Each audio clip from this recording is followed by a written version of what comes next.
Collector Manish Singh ने आज कहा कि बेवजह शहर में घूमने वालों को जेल भेजा जाएगा।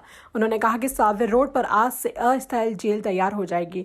उन्होंने बताया कि किन लोगों को कर्फ्यू पास की जरूरत नहीं है। कलेक्टर श्री सिंह ने कहा कि मेडिकल दुकान खुलने की अनुमति दी गई है। कलेक्टर श्री सिंह ने कहा कि इन दिनों ड्यूटी दे रहे डॉक्टर, स्वास्थ्य कर्मचारी जो बोलेंगे मैं कराने के लिए तैयार हूँ। उनके परिवारों को जो मदद चाहिए मैं करूंगा, बस वे काम करें।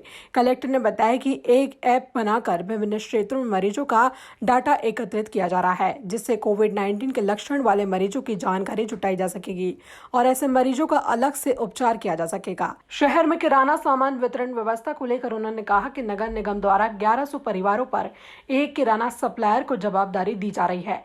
जल्दी स्थिति ठीक हो जाएगी। कलेक्टर श्री सिंह ने कहा कि कोरोना पॉजिटिव मृतकों के दफनाने या जलाने को लेकर ICMR दिल्ली की गाइडलाइन तय है, जिसमें दफनाने और जलाने दोनों की अनुमति है, पर मृतक के शरीर पर प्रॉपर लैप लगाया जाना चाहिए।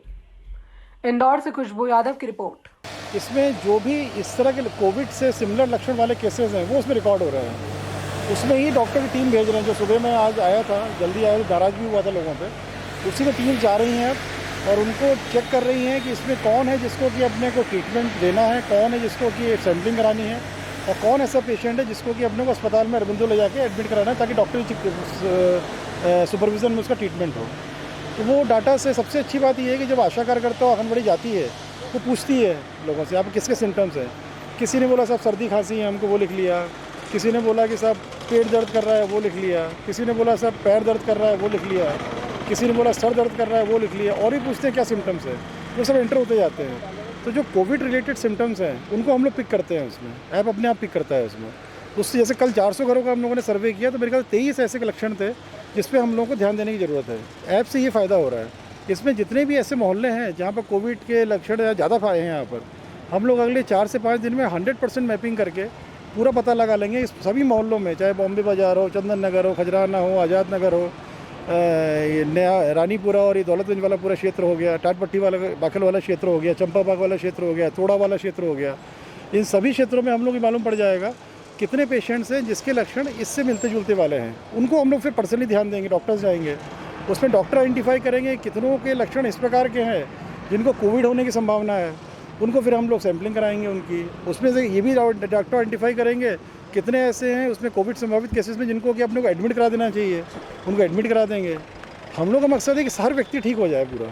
सर रैपिड एंटीबॉडी टेस्ट पे अगर उनकी डेथ हो जाती है तो उनको बिना कोई जो नॉर्म्स बनाए उसके पालन के बिना दफनाया या जलाया जा रहा है, छुट्टी दी जा रही है उनको ताकि लोग देखिए दफनाने या जलाने का भी इशू कल चर्चा में आया था। मैं स्पष्ट कर देना चाहता हूँ, इसमें आदेश भी जारी करूँगा मैं।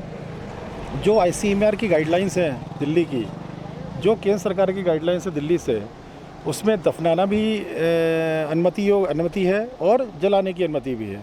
धर्म के हिसाब से किया जाता है ये सब चीज़ें।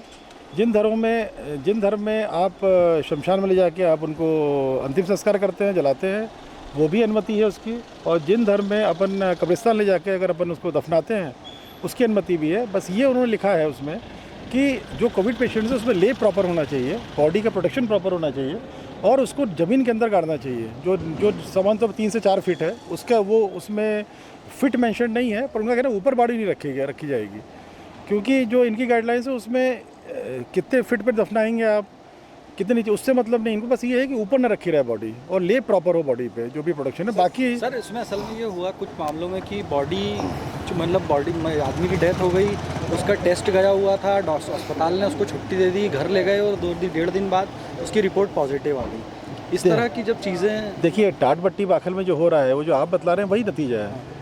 टाटपट्टी बाखल में भी ऐसी था कि जो डेथ हुई थी उनको बाद में रिजल्ट आया, कोई लापरवाही हुई थी उस तत्समय और उसमें वो बॉडी चली गई, उसमें लोग शामिल हो गए शव यात्रा में, उस कारण वहाँ इतना ज़्यादा फैला है वहाँ पर।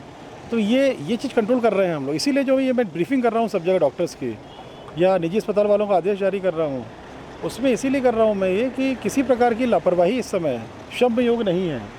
चाहे निजी अस्पताल हो, चाहे निजी डॉक्टर हो, चाहे सरकारी अस्पताल हो, चाहे सरकारी डॉक्टर हो, चाहे आम जनता कोई व्यक्ति हो, चाहे मीडिया हो, कोई भी इस समय जो अपन फाइट कर रहे हैं एपिडेमिक की, सबको मिल के करना है फाइट। ये सर सैंपल की टीम बढ़ाया, जो बोलेगा मैं कराने को तैयार हूँ। लोग काम करें बस, जिसको जो मदद चाहिए। पूरा शहर तैयार बैठा है, पूरा शहर हमसे संपर्क में है। हम जिसको जो बोलते हैं डॉक्टर्स की मदद करने के लिए, हर व्यक्ति मदद कर रहा है उनकी। डॉक्टर्स के लिए, परिवार के लिए जो मदद की आवश्यकता होगी 100% हम लोग करेंगे। सर मेडिकल दुकानें कई जगह बंद कराई जा रही हैं जसदन में। बिल्कुल नहीं, कल मैंने सेट पे बोला भी था। कल कहीं ऐसा इशू आया था, मैं वायरलेस सेट सुन रहा था, किसी थाने का मामला था, मैंने इमीडिएटली सेट पे बोला था कि अगर आपका सोशल डिस्टेंसिंग नहीं भी है तो आप जाइए, डांटिए दुकानदार को, पर आप मेडिकल दुकान कोई बंद नहीं होगी। आज वो अस्थायी जेल हमारी तैयार हो जाएगी। कल से जेल सुप्रीटेंडेंट को डायरेक्शंस दे दिए थे मैंने, और जो मुझे सपोर्ट देना था जेल सुप्रीटेंडेंट को वो भी दे दिए थे। कल वो देख आए हैं। आज उनके जेल की स्टाफ भी वहाँ लग जाएगा। जो मैंने कुछ पुलिस की मदद दिलानी थी वो भी करा दी है, कुछ प्राइवेट सिक्योरिटी गार्ड्स की हेल्प भी दे दी है वहाँ पर। और मेरे ख्याल से जैसे ही तैयार हो जाएगा, और जो भी इलीगली घूमता पाया जाएगा, देखिए कुछ ही कैटेगरीज हैं जिसमें कर्फ्यू पास आवश्यक नहीं है, ये इंपॉर्टेंट है। नंबर 1, हर वो व्यक्ति जो किसी अस्पताल में कार्यरत है, चाहे सरकारी हो चाहे प्राइवेट हो, पैरामेडिक स्टाफ, स्वीपर, लेबर, सबके पास ITD कार्ड है। कोई भी श्रेणी का व्यक्ति है उसको कर्फ्यू पास की आवश्यकता नहीं है। नंबर 2 पे जो दूध वितरण वाली एजेंसीज़ हैं जो कर रही हैं, उनको उनका दूध का डब्बा रहता है, आइडेंटिफाई हो जाते हैं, उनको ज़रूरत नहीं है। नंबर 3, ऐसे जो भी मरीज़ जिनको अस्पताल में नियमित चेकअप के लिए जा रहे हैं, अपने मरीज से किसी साथ में एक व्यक्ति के साथ में, उसको पास की ज़रूरत नहीं है। चौथा, वो व्यक्ति जो दवाई खरीदने जा रहा है, प्रेस्क्रिप्शन है उसके पास में, पर जेन्युइन दिखना चाहिए व्यक्ति। पुलिस को भी बोला गया है, ऐसा नहीं कि हर कोई आदमी घर से प्रेस्क्रिप्शन, सब घरों में रहते हैं, कोई भी आदमी कोई भी प्रेस्क्रिप्शन निकालने चला जाएगा और जांच में पाया कि उसको आवश्यकता नहीं है, इसकी पूछताछ हुई, अगर शक हुआ तो उसको अरेस्ट कर लेंगे हम लोग। उसी लिए ये 4 कैटेगरी छोड़ करके बाकी जो भी है कैटेगरी, बैंक एम्प्लॉयज़ भी हैं, बैंक एम्प्लॉयज़ को भी अलग से कर्फ्यू पास की आवश्यकता नहीं, क्योंकि उनको भी दिया 11 से 5 की अनुमति। उनके पास बैंक का ID कार्ड होगा, बैंक का लेटर होगा उनके पास में। इसके अलावा हमने कर्फ्यू पास इशू किए हैं सबको, गाड़ी में इशू किए हुए हैं। नगर निगम जो अनिवार्य सेवाएं हैं, नगर निगम, MP वगैरह, इनको आवश्यकता नहीं है। और बाकी सब निजी व्यक्तियों के पास कर्फ्यू पास रहना चाहिए या उनके पास गाड़ी का पास होना चाहिए।